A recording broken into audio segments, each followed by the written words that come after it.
যেমন কর্ম তেমন ফল। মুসলমান ভাইদের প্রথম কর্মই হচ্ছে নামাজ, আল্লাহর ইবাদত করা। দুনিয়াতে শ্রেষ্ঠ চাকরি হচ্ছে নামাজ, তার বিনিময়ে হচ্ছে আজীবন জান্নাত। জান্নাতে তো সব মুসলমান ভাইরাই যাইতে চায়, কয়জন ভালো কাজ করে। হে আল্লাহ, সবাইকে হেদায়েত দান করুন।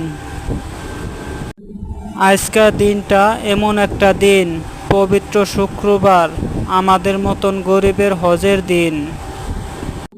যাদের মা বাবা দুনিয়াতে বাইচা নাই, তারা তো আল্লাহর কাছে ইবাদত করে, হে আল্লাহ, আমার ছেলে সন্তান যেন শুক্রবারের নামাজের পর আমার জন্য দোয়া করে।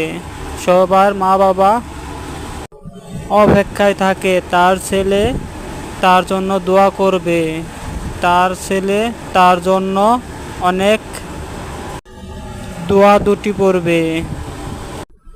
হে আল্লাহ, সবাইকে হেদায়েত দান করুন। সবাই যেন নামাজ কালাম পড়ে আল্লাহর ইবাদত করে, আমাদের বিশ্বনবীর কথা অনুযায়ী মেনে চলে।